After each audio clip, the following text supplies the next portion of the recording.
Welcome to Blues Stories, a collection of yarns spun by Jason Ricci. In these videos, he will be documenting the true and tall tales of his life and career as a superstar blues, harmonica demon, and god. You will hear first-hand accounts of his rise and fall and strange, seamy encounters with legends and obscure artists alike.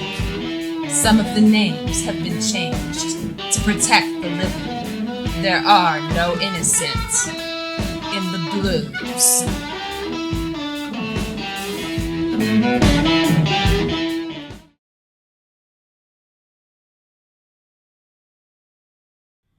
Hello everybody, and welcome to episode 3 of Blues Stories. A lot of you guys have been asking, when am I going to create another blues story? And I would be making more of them if I could figure out how to edit on the new iMovie. Anyway, that's really boring. Today's subject of Blues Stories is the great Pat Ramsey. So this may be a new name to some of you, but Pat was my most influential harmonica teacher and the most influential harmonica player in my life, and maybe even the most influential individual, period, for me as a human being. So this is a big one, and it's a hard one to even put into a story. So I've completely not prepared to do this so that it would just come out natural. I met Pat in 1994. I was in college in Boise, Idaho. I was studying wildlife management. I wanted to be like a forest ranger or actually I wanted to do captive breeding for endangered species, but I couldn't make it through botany or chemistry or physics, so I was like lowered my major to forestry. Anyway, I was playing harmonica. I was in a club out there playing in a club out there, the Blues Bouquet, and I was jamming with a band called Cindy Lee and Streetwise. I had done some work with the great and recently deceased Jimmy Lloyd Ray, the bass player from Jimmy Lloyd Ray and the Switchmasters, during a time period when Bill Rhodes was taking a break. So I was playing on somewhat of a high level, okay? I was getting there. And I was driving home to Maine, and I decided just for the hell of it, I think I was 19 or 20, I'll stop in on Beale Street because I'd never seen it before. What would it be like? So I thought, I'll go down there, and so I pull in, and I parked. And I'm walking down Beale, just at the top. I think it's 3rd and Beale, and there's a Blue City Cafe, and I hear this incredible harmonica. I mean, it's just like, I remember it like it was yesterday. First position, beautiful. Really like all the Sonny Boy by...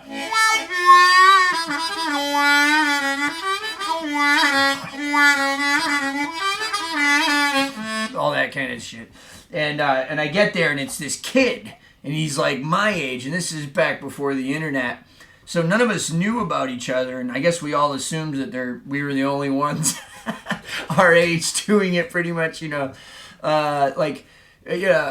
for the record, I did a blues story on Nicky Curran.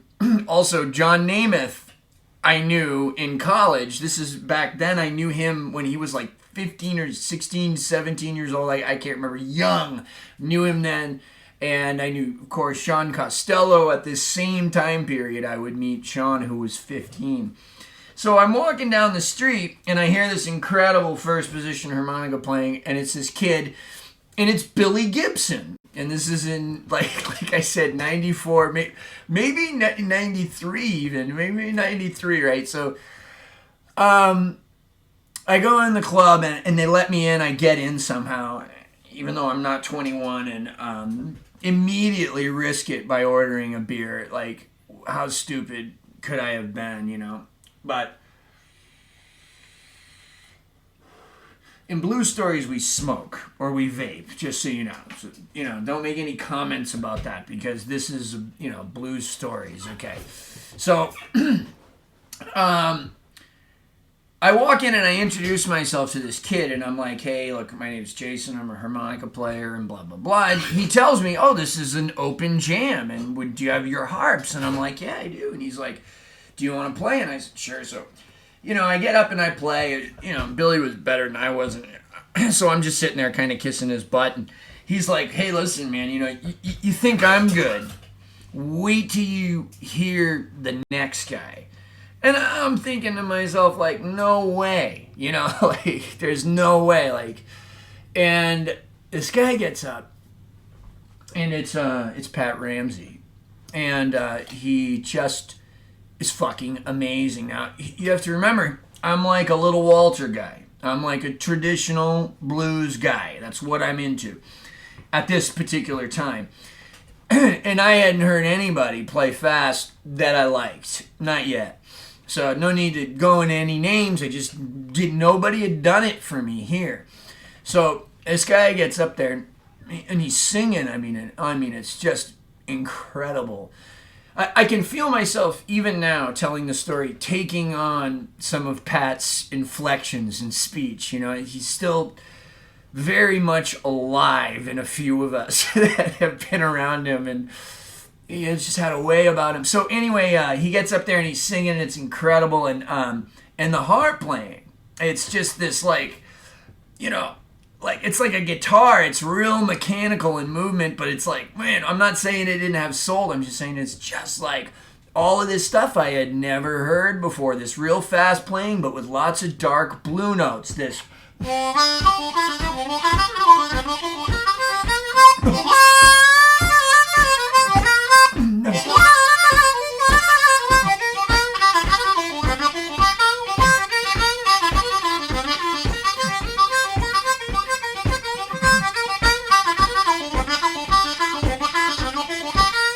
And all this.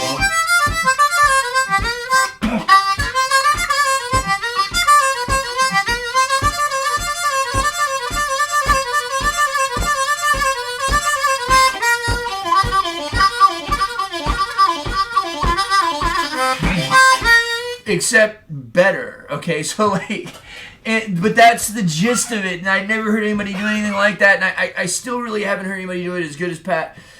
I've tried over the years, and it blew me away. So he came down and he sat next to me, and I'm just sitting there and like I don't know what to say, and I'm like, dude, you're the best harmonica player I've ever heard. And he's like, oh well, thanks, and I'm like, no, like I'm a harmonica player, like I played earlier, and he's like, oh yeah, I heard you sound pretty good, and I'm like, hey, listen, look, I'm going home to Maine, and I'm supposed to go back to college. And I said, but what I'm going to do is get a job landscaping, and I'm going to save $1,000, and I'm going to come here. And I'm just going to go to every one of your gigs, and I'm just going to get some shitty job, and I'm just going to be around. Is that okay? Are you okay with that? And he's like, yeah, kid, whatever. So long story short, it's what I did. I went home, and I worked, and I came back, and I got a job in an Italian restaurant. Okay, so I'm coming to every one of this guy's gigs that I can. But I'm a mess. I'm an absolute mess. Like, I'm doing drugs. I'm smoking too much weed. I'm drinking, and I'm starting to use cocaine too. And I'm starting to smoke cocaine additionally. So like, anyway, he's amazing, and the stories I can tell you, I want to tell you all of them. It's hard to pick one, but I'll tell you the one that had the most impact on me, and it doesn't really have to do with music, but it doesn't not have to do with music. So I'll tell you a couple. I'll tell you two different stories, two different Pat stories. So the first one is about Pat and his struggles and how he helped me. But the other one is more about just music and for some of the harp players in the blues story audience. Okay, so we'll start with story number one. And it's called, the name of this story is, we'll just call it Mowing the Lawn, okay?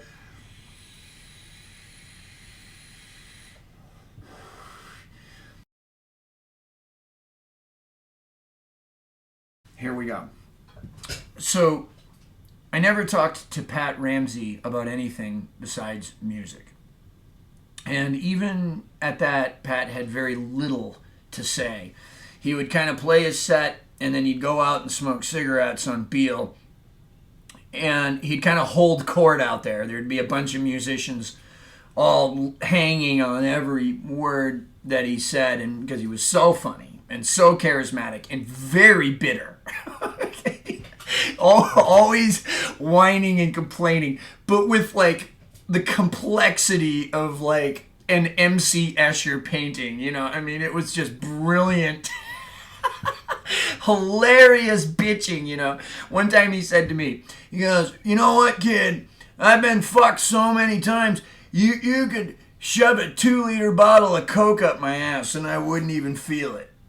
Like, lots of stories like that, stories about playing with Johnny Winter, stories about being fired from Johnny. Oh, that brings up another one. I'll end with that one. Okay, 3 stories. I have to remind myself the Johnny Winter one.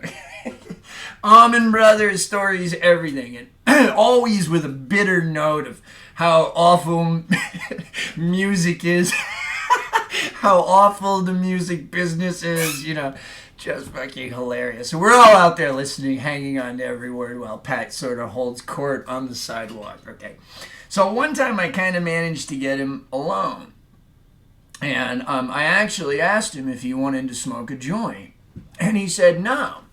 He said, "But I'll go out and have a cigarette. Can I talk to you for a minute?" So, well, I was like honored and a little scared and worried. And he takes me outside and he says to me, he goes, "You know, kid," he goes, "you remind me of myself." And I just got all warm and fuzzy inside as I thought I was fixing to get a compliment here. He says, no. He could just see that I thought it was a good thing. He goes, no. He goes, "No, listen to me."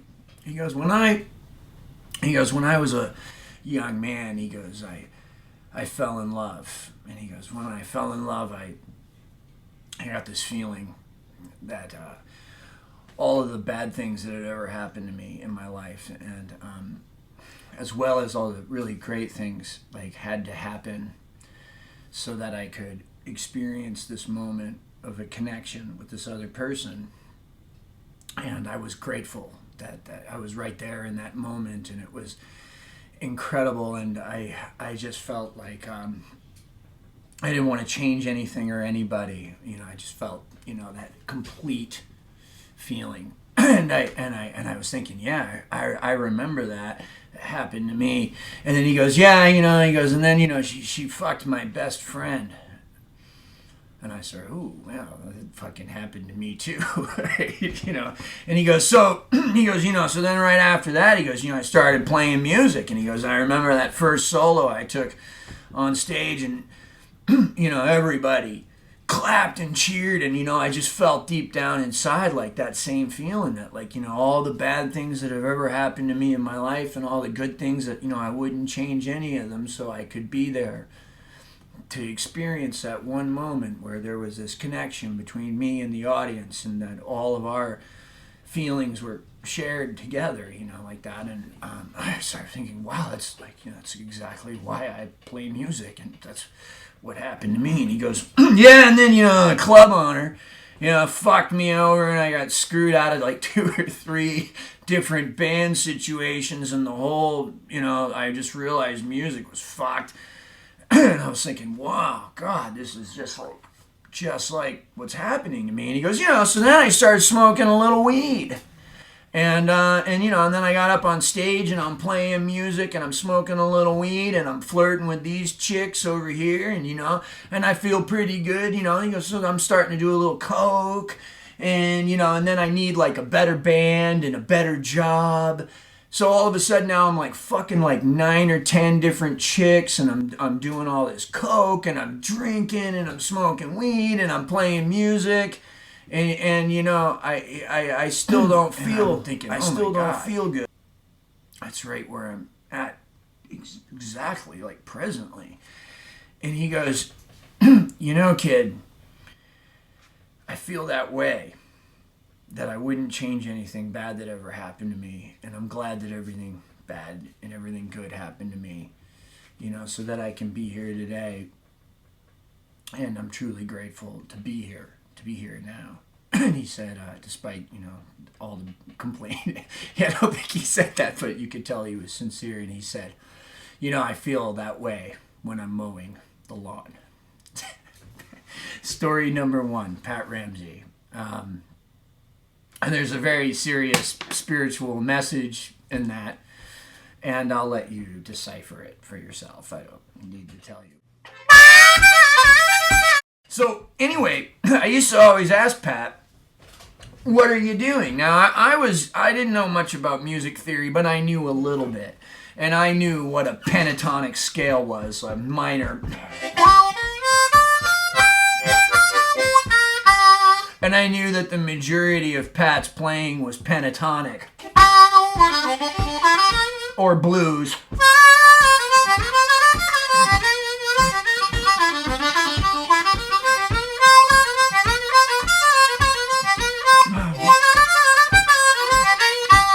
And that kind of stuff, right?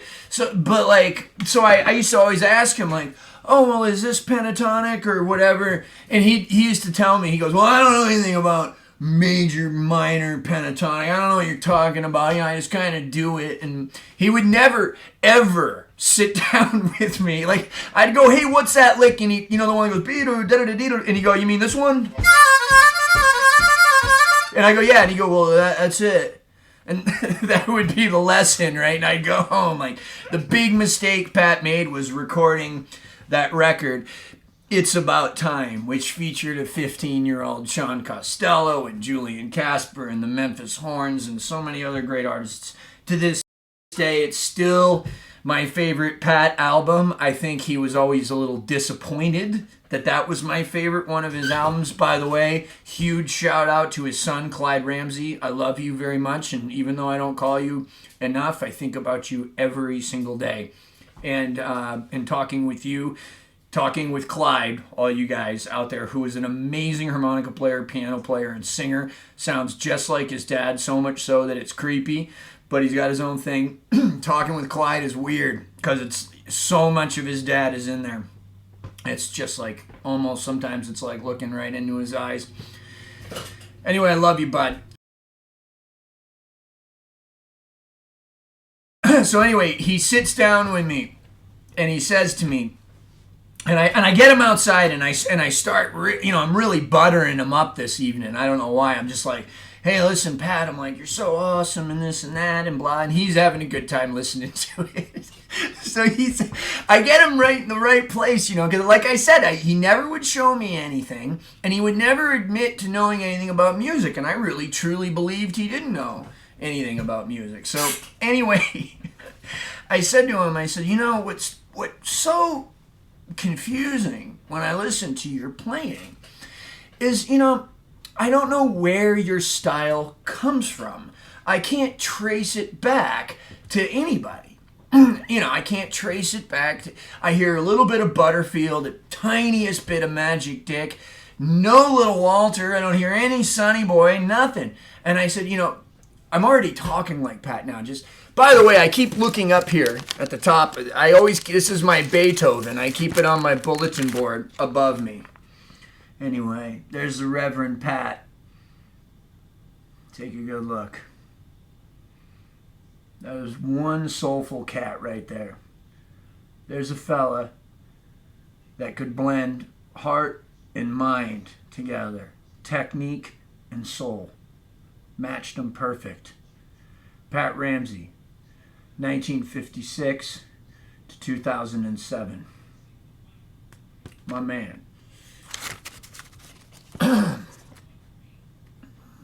I keep this other one right above him. Right there. Little flower.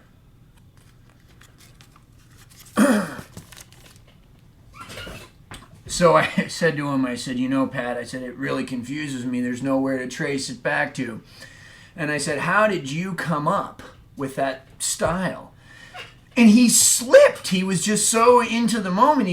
He goes, kid, All I am is Charlie McCoy with a minor pentatonic scale. And he went, listen, here's Charlie. And he did something like this.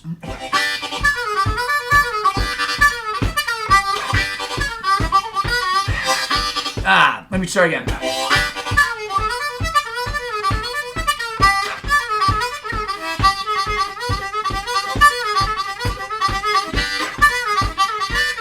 And he played a little like that. He goes, so that's Charlie. And he goes, and here's your hero.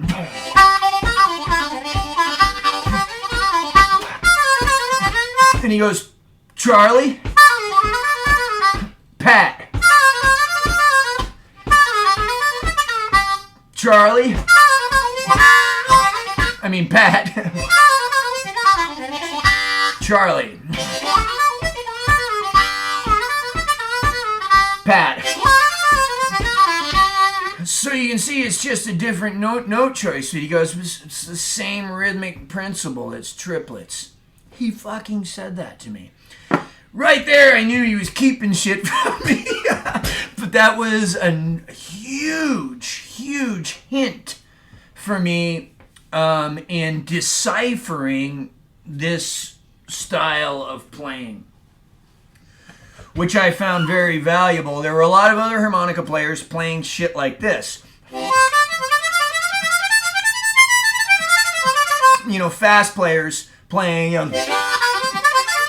just up and down, little blow, draw, blow patterns. And, Pat has some of that in his playing, but a lot of it is really, really hard, and the harmonica doesn't want to do it. You would get, on minor songs, you would keep that 3 always bent down.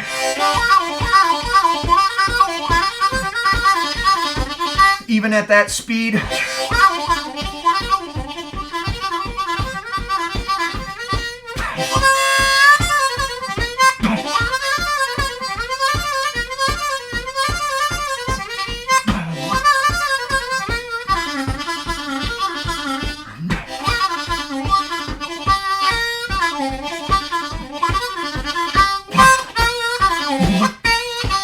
It's all of that is all Pat influence playing. But what I'm getting at is he was very careful to keep the right notes in place.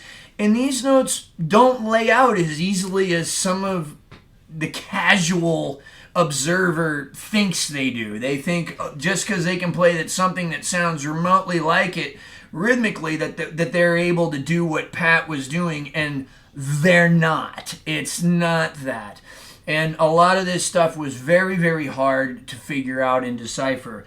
But that Charlie McCoy story gave me the basic rhythmic principle of understanding to start chipping away at the giant boulder that is the Reverend Pat Ramsey's unique style of playing harmonica. As far as I'm concerned, Pat Ramsey is the first and only real blues rock harmonica player. I think he was the man, and I think there's a reason Johnny Winter had him in the band. I would not have gotten my gig with Johnny had it had not been for my apprenticeship with Pat, which lasted for years. When I went to jail the first time, here's another quick story. He wrote letters. Now, I was in jail, but they sent me to this like boot camp scenario where, you had to get up and do jumping jacks and push-ups, and, you had to stand in line and all this, right? So part of the my sentence was getting shortened from however many years to a year. And if I screwed up at this place, I had to go back and do the full time. But what I'm getting at is I couldn't make phone calls, I couldn't watch TV, and all of my mail was read. So Pat was the only person that wrote me. I think even my own mother was sick of me at this time. Maybe she wrote me a couple of times and sent me some cigarettes, but Pat sent me socks, a Pat Ramsey hat, and a Pat Ramsey shirt.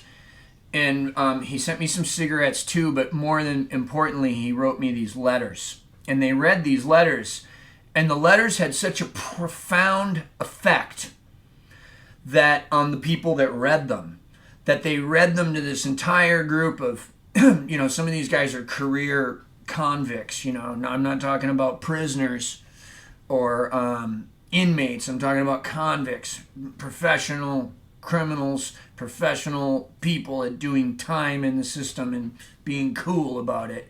And these cats, there wasn't a dry eye in the house. These letters were so intense, and were all about how we fucked up and accepting that and then moving on and what was real. It was intense. Pat was a very intense person and a very amazing speaker, and very beautiful.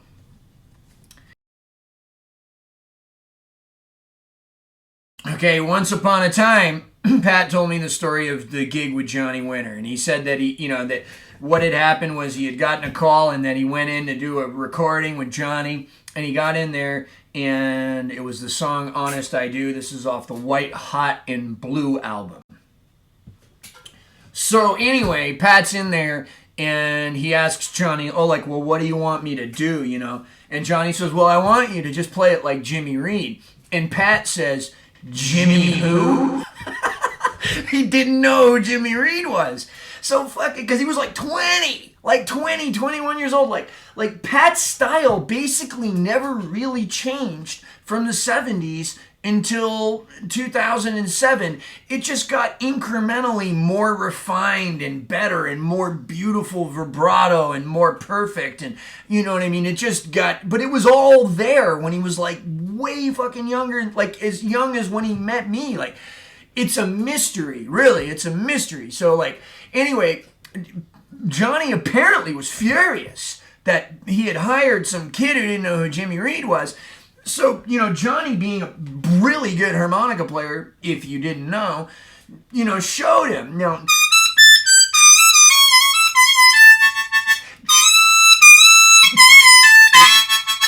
showed him that. And Pat made matters worse and said, oh, you mean like Magic Dick? Which apparently really pissed off Johnny, that the entire first position harmonica style was being credited to Magic Dick's 10 overblow and cross harp. Right? So Johnny was furious. So what Pat told me is that Johnny locked him in a hotel room for a couple of days with Jimmy Reed records, and then he went in and cut it. And of course, it's beautiful harmonica playing in the Jimmy Reed style. So years later, yours truly gets a call from Johnny Winter and Paul Nelson to come up there to Connecticut and cut Johnny's record, which ended up being his final record, which ended up winning a Grammy. It's called Step Back, and I played on the song My Babe. He told me to play it like Little Walter, and I said, Little who? No, I'm just kidding. Sorry. Anyway, after the recording was over, I got to sit with Johnny on this couch. And I asked Johnny, or Johnny asked me, well, I'll just tell you the story real quick. So he says, he goes, so how you been, kid? And I said, oh, well, I said, I was in jail again. And I said, and then I'm sober now, but I wasn't before. And, and I'm like, I don't know, like I got all this problems with probation. And I'm kind of like stumbling over my words. I don't know how to stop talking, Johnny just puts his hand on my leg. And he goes, so what you're trying to tell me is you quit smoking crack and now you feel like shit. I was like, exactly. So it was amazing.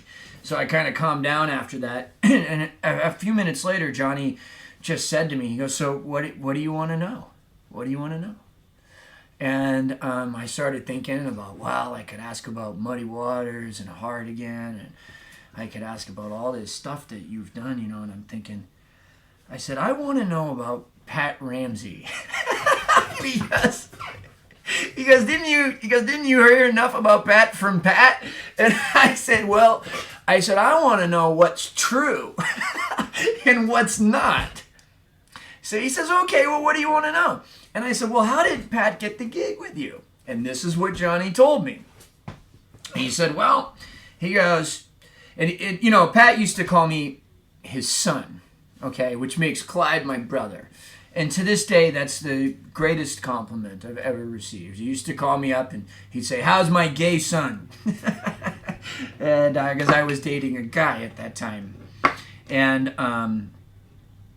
you know, I loved him, you know, that's obvious. So anyway, back to the story. So Johnny says, well, he goes, well, your dad, that's what Johnny said to me. He goes, I'll tell you something about your dad. He goes, your dad used to send me tapes, cassette tapes of his band, Crosscut Saw. And, you know, I don't think he knew I was ever getting them or not, but I used to listen to them. I used to actually listen to them. And he goes, one time we were driving through Colorado and our harp player had quit, or I can't remember what he said, quit or got busted, one or the other. And he goes, we needed a harp player. And I said, hey, what about this kid on the cassette tape? And on the cassette tape was an address. So they sent a limo, according to Johnny. This is according to Johnny. Pat didn't tell me this. They sent a limo to Pat's house and just picked him up. And Pat played a stadium that night with Johnny Winter. How cool must that have been? So then he called him to play on the record. And so I asked him about the Jimmy Reed story. And Johnny confirmed everything. He said, yes. He said, yep, that's exactly right. He didn't know who Jimmy Reed was. I was absolutely furious. He goes, but, he goes, I did lock him in he goes, I did give him a hotel room and I did give him Jimmy Reed records. But yes, I locked him in it. And he goes, and I put a bodyguard outside of the thing. We gave him a bag of weed and a pizza for 2 days to sit in there and learn the Johnny Winter, and we wouldn't let him out. So that's the story. And he aced it. So anyway, according to Pat, just another element of that story, the first cut of that song was better, but they weren't recording.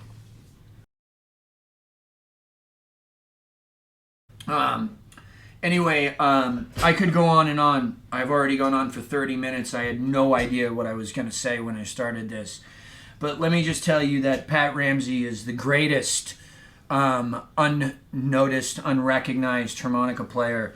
And I've done everything I can in my power, including this video today, to make people know about it. I mention him in all of my lessons. On most of my records, I thank him before God or my mother. I would like to thank Steve Howell. I would like to thank Clyde Ramsey.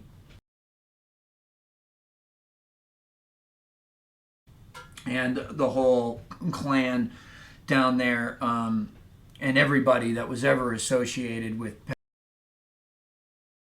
Pat, Billy Gibson, and the late, great Sean Costello.